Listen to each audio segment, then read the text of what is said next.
What's up, everybody? I hope you're doing well. I am doing something brand new and different today. I'm doing a quickfire round. And on April 12th, I asked the question, what is the number one thing that you want to learn? Please give me a few sentences. And 24 people answered, and I'm answering back. So I have actually not read through these, and I'm going to be doing this completely live here. Giving you some ideas, giving you some help, some context. For my goal is for every single person, one, you get a response, but the other thing is I'm going to try to give each of you a practice. Some of them might overlap because, as we know with people's situations in life, they overlap, and some of the practices might do you really good. So I'm going to respond to your question, do my best to respond to it. And obviously this is an in-between while you guys are submitting questions via the question box, but I'm going to address each and every single one of these. So here we go. By the way, if I pronounce your name wrong, I'm so sorry, but let's get popping. So Giovanna, how to find peace when past relationships have broken you down, and in that, how to strengthen resilience. Past relationships. One thing that you want to start looking at is, well, what quote unquote broke you down, right? Where was the damage occurring? What healing do you need to do? And finding peace in past relationships is about accepting what had happened. This doesn't mean tolerating. These are two very, very different things. But one of the biggest ways that you begin to move on from the past is to actually bring yourself to acceptance of the simple reality that this is what happened, right? And if you made mistakes, forgiving yourself for those mistakes. If the other person made mistakes, and this one's really important too, forgiving them for their mistakes as well. Doesn't mean you have to hang out with them. Doesn't mean you have to fall in love with them. Doesn't mean you have to be in a relationship with them. But when we don't bring ourselves to acceptance of what had happened in the past, when we don't forgive ourselves and forgive others for what had happened in the past, we are a slave to what happened. We give up our happiness to what happened. We give up our power to what happened. Because if you're constantly blaming or thinking and going back there, it's actually keeping you stuck in that mode versus being in the present. And the present is the only time where you can actually create anything. So the big question that you have here is how to find peace when past relationships have broken you down. What is it about the past? And this is your practice. Asking yourself this question: what is it that I am still holding on to? Because that is what is ruining your peace here in this moment. Not in its entirety, but I'm sure there's examples where your peace is not exactly where you would like it. So what is it that I am holding on to the past that I cannot let go of? And your resilience will strengthen from that, because the more that you come back into this present moment, the more that you can actually show up and offer your gifts to the world. So great question. Isa, learn to love life every day. Feel love. Be it first.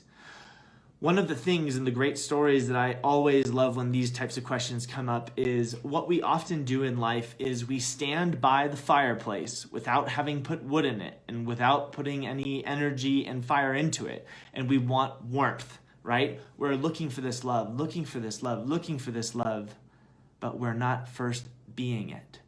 If you want to have love in your life, act out of love, be love, have your entire being be about love, and you will attract that. Other people will find this incredibly contagious. The light will actually bring more people to you. You will find the relationships that you want. You'll be happier with yourself. If you be love first, be it, and then it will arrive. The entire world that we live in is cause and effect. If you want more love, express love, be love. Love will find its way to you. Deepak, I want to learn to love my own self thoroughly without being selfish. Well, this might be up in here where you have correlated self-love with selfishness, right?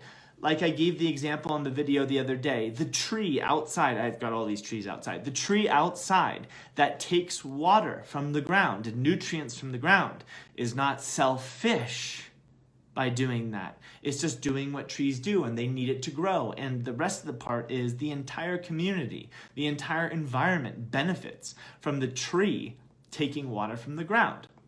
So remove this correlation from your mind that self-love equals selfishness, and answer the question, your practice, which has come up in a couple other videos. Answer this question every single day. What is the greatest act of self-love and self-care I can engage in today? Then answer that question, then go engage in it. Because when you start to actually give yourself the nourishment and love that you need, you are being wise.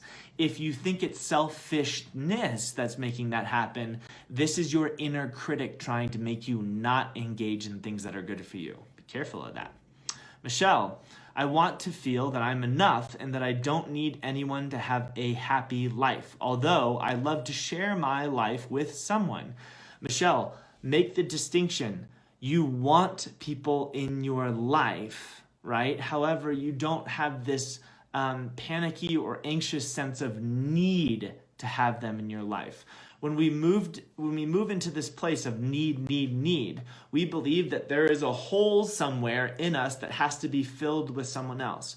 Michelle, realize that you have everything that you've ever needed right here, connecting inside of you. There's no part of you that's broken. There's no part of you that's missing. There's no part of you that needs to be filled by somebody else. And realizing that you are a whole, complete, amazing spiritual human being, you can share that with the world. You can connect with other people. They can come into your life that way. You are looking for a partner who is another whole human being who you can share with, You guys can dance together versus, oh my God, my other half, as they like to say it. I hate that phrase because it implies that you're 50% deficient. You're not. You're 100% whole, looking for another person who also is doing this work on themselves, who has come to the realization that they are also 100% whole. You guys take care of yourselves, and in turn, you come together, integrate perfectly, and you take care of each other as well. Julia, letting go of people that let go of you. Julia, this goes back to question number 1, which is, what am I holding on to still? Am I holding on to this past relationship because I think that I won't have another relationship? Well, if you actually ask your wisdom, the deepest, wisest version of you, what do you think of that, right? What would your wisdom say in response to that? Your wisdom would go, just like at one point you did not even know who that person was as you're holding on to them, you can open yourself up to new and better relationships, right? Relationships that actually serve you. Clearly, because that relationship has ended. It ran its course in time. Realizing that, coming and bringing a ton of acceptance into that, a ton of love into that, going, this relationship, for one reason or another, ended. And I accept that 100%. And I also take 100% responsibility for what happens in my life going forwards. And I am open and willing and ready for another amazing relationship to come into my life. And then you can move on. And when some of the thoughts of your ex comes back up, or your ex-husband, or your ex-partner, whatever it might be, then you go, come back, come back, come back. Take on that meditation practice. Eileen, find joy in life. Enjoy all that life has to offer. Be excited for it. See blue skies and sun despite the gray clouds. Life has no color for me. Distinction here for you. Eileen, life is not black or white. Life is full of color. And why not be able to go out into life and to look up at the gray skies and go, wonderful, gray skies today. I like a little bit of nuance. I like a little bit of variety in my life, and I'm going to go play anyways. Accept life as it is and function within life and learn to appreciate all of the different changes and the seasons and everything that is happening for you. And I talk about this literally and metaphorically. Learn to appreciate the waves of life. Something builds and then it crests and then it crashes, right? And then it goes out onto the beach and then it comes back into the ocean. And that is the changes of life. Learn to see the colors in life. Learn to appreciate everything that is in front of you as it is, because it is a miracle, right? And you being a human being, I mean, the odds of that ever happening is a miracle too, okay? So you will find joy in life when you stop trying to get there, when you stop trying to make what is here something different, and just connect with it, connect with it. Connect with it. Go out into nature and just be there 100%. Bring all of your focus into the present moment. Nathan, how to let go of your shame, of your past mistakes and failures.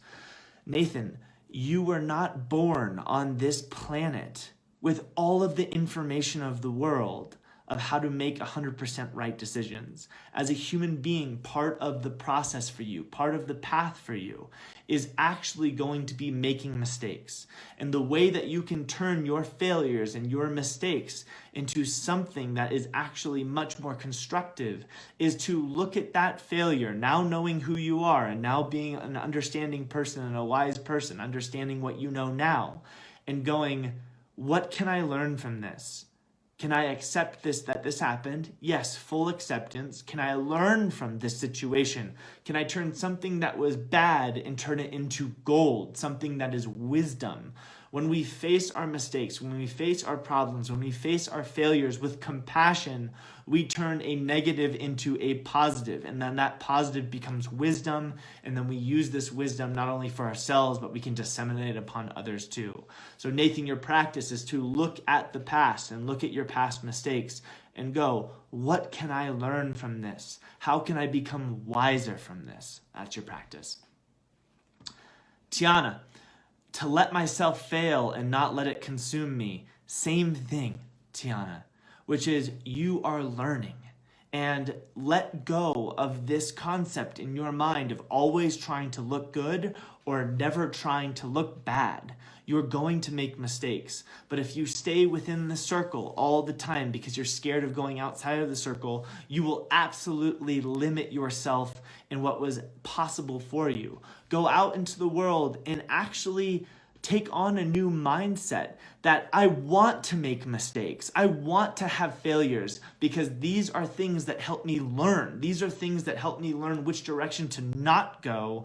And that is just as if maybe even more valuable than finding the right direction to go on the first time, because you yourself with the failures become wiser for it. And that is very, very, very important. Benjamin, instead of trying harder, trust more. Train to act out of love rather than confusion in critical relationship events, to be proactive rather than reactive. Benjamin, what you are going to need to do is become incredibly conscious of your state, okay?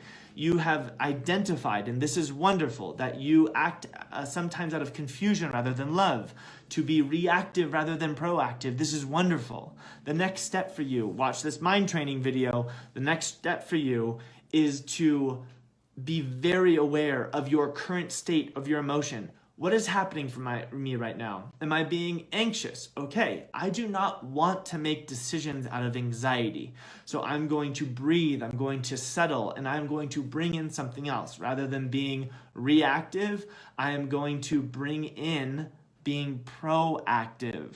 When you get to a place of realizing that you can be conscious of your state, you now no longer have any excuse for making decisions out of hate versus love, out of anger versus compassion. You have to make decisions that will serve you. And the decisions that will serve you will be when you can go, much more calm, cool, collected place. I'm going to bring in love here. I'm going to make this decision out of love. I don't know what the decision will be yet, but I'm making the decision out of love and move forward. Carrie Lane, how to get out of my head and live in the present. Carrie Lane, I want you to watch the meditation video. That is your practice. That is what you're going to take on. I explained this exact question in that video. Watch it. Joni, I believe, be all here, don't overthink things, and focus only on the present moment, on the now. Your exact same homework is the exact same thing that I just told Gary Lane, which is watch the meditation video. Damn it. Tona, strategies is how to stop being afraid and anxious about trying new things and actually taking on life your way. Basically, how to be a bit more courageous and risk taker. I understand that getting out of one's comfort zone opens up possibilities, but what can you do when you constantly have that fear and negative thought that is just holding you down? How can you challenge it, and what can you do to be better at it? Wonderful question. In my video the other day, where it was basically all about overthinking and fear, you have to end up realizing that your experience in life is like a tiny grain of sand, but the rest of the experiences in life that are possible for you are like an infinite beach. And so what your mind, it sounds like you have this desire to move forward, but the fear is there. Remember, fear stands for false evidence appearing real. False evidence appearing real. The future, this place outside of your comfort zone, you don't know what is going to happen there. So, one of a few choices. You can face the future in fear. Oh God, what will happen? Oh, I don't know. But the reality is, you have no idea what's going to happen there. So is fear a constructive emotion? No, it's just your mind projecting onto something that it doesn't know, this picture. And it's only what exists in here. Your mind, you are limited by your experience if you function from here. And so your experience will concoct something to go, this is what the future is going to look like, but you don't actually know. This should be a huge sense of relief when you breathe into it. You can face the future in a neutral sense, going, I don't know what's going to happen. I don't know. Who knows? I don't know what's going to happen. So we're going to go find out. That's a neutral stance. You can face the future in a positive stance. I'm sure I will learn some things along the way, and I'm sure wonderful things will happen. And as you walk into the future, knowing that wonderful things will happen for you, and you're looking for wonderful things will happen, and you hold a great intention, cause and effect, that will happen for you. Great question. Manish, build up the confidence in trusting the process. No matter how difficult things are becoming day by day, keep moving with positivity and optimism. You need to read that mastery book by Robert Greene. Trusting the process, you got to know what the process is. I know you're on a little mission, so you have to know what that process is like. Look to your ancestors for that process, what they have gone through, what they have learned. Seek guidance. That will help you build up your confidence by educating yourself a little bit more on that process. Mastery by Robert Greene. Deb, how to get out of overthinking. I now know when I'm doing it, great, but I want to move past it. And I've been working on not allowing fear to hold me back. Need more of that. Fear in relationships, fear in career. Okay, good. You can recognize when you are overthinking. Come back to the present moment. Come back to the present moment. You need to watch this meditation video as well. Take on this meditation practice, 10 minutes a day. Whenever your mind starts going to the past or starts going to the future, bring it back, bring it back. Bring it back. Overthinking. Oh, I'm thinking again. Oh, God, silly human, right? Come back. Oh, I'm wandering in this field of daisies. In your head, come back, come back, come back. Oh, I've got this big fear about relationships. Remember, false evidence appearing real. I'm projecting. Come back, come back. You have to train your mind as if it's a little puppy. Sit puppy, stands up. Sit puppy, goes and pees on the couch. Sit puppy, doesn't sit. Sit puppy, walks away. Practice and practice and practice and practice. And eventually that puppy is gonna learn to sit. Bianca, I would love to learn knowing the difference between your gut and the inner critic. You've touched upon it before. I remember you were in our first video, like she said, before in the first video, but there are so many situations where your gut may be telling you not to do something, therefore not knowing if it's a negative inner critic thought. Remember, your gut, Morgan Freeman, wise, calm, cool, collected, has a lot of great knowledge supportive whispers. Your inner critic, loud, anxious, fearful, panicky, judgmental. If it's on the negative side, it's your inner critic. If it's on the positive side, the wiser side of life, the side of love versus fear, it is your gut, your wisdom, your sixth sense. So use that. This is the distinction. Am I listening to Morgan Freeman right now, or am I listening to Cruella de Vil, whoever it might be? Okay, so I would suggest that you come up with a character name for your inner wisdom, the wisest version of anything that you can imagine. And then I would suggest that you come up with the character version for your inner critic. Me, it's a drunk, very loud baseball fan. Right? Fat, sloppy, just yelling like crazy. And then there's Morgan Freeman. That's your distinction there. Chad, not sure where this fits in this discussion, but I wanted to share. Everything happens in divine timing. In my guitar lesson today, my teacher asked if I wanted to do a recital on the end of May at the retirement home. Now he works as a full-time musician. Chad, congratulations. That's huge. I know that you want to take steps for this. I know you want to make moves towards becoming a musician. Great update. Kitty, to take care of myself and to trust myself and others. Kitty, remember, it's all about connecting with what your deepest desires are, right? You are learning to trust yourself. You're learning to trust your wisdom.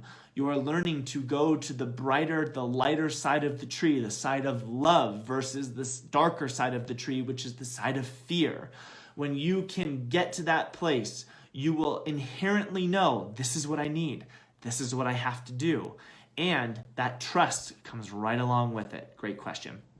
Jessica, in general, I like to learn more about being consistent with my goals. My goals are to be more confident, and also I have fitness and health goals, so all around I'd like to learn to stay on track and catch myself when I'm sliding off track.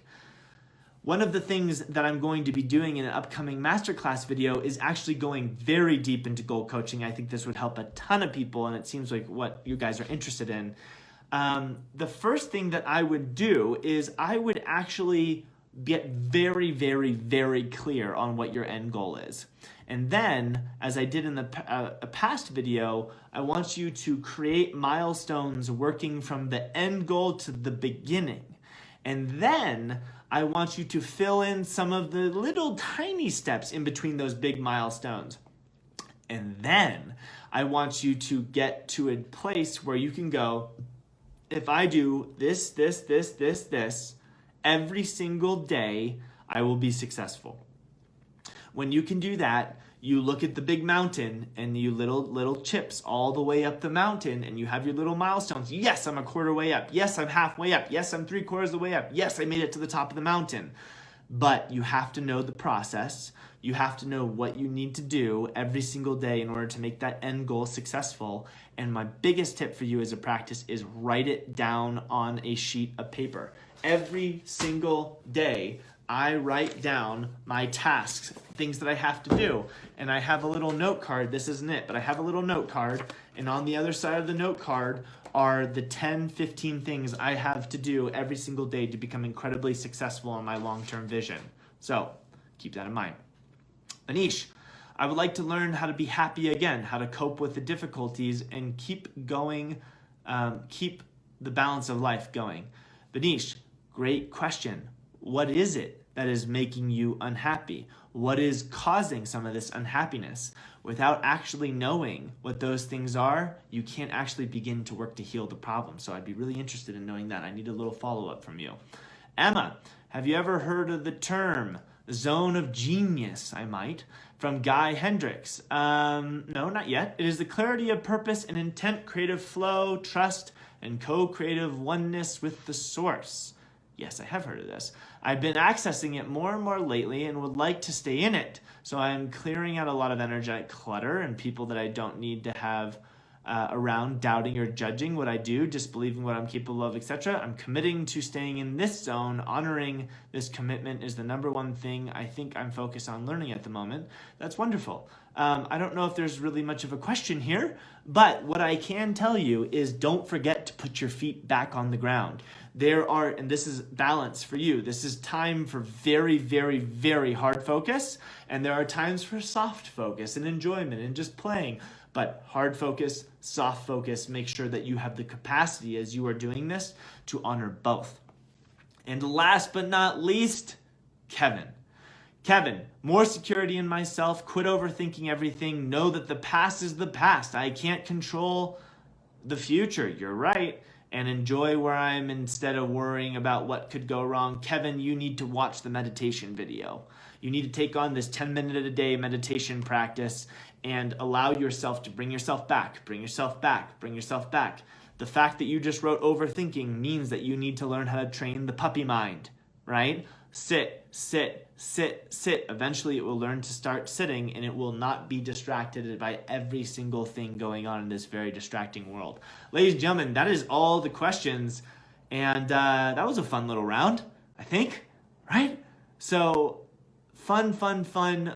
I might do some more of those quick fire rounds. I enjoyed that. I hope you get a lot out of this. I hope you got some good practices to take on. I hope the people that watch the meditation video will actually watch it and take on the practice. And over and out.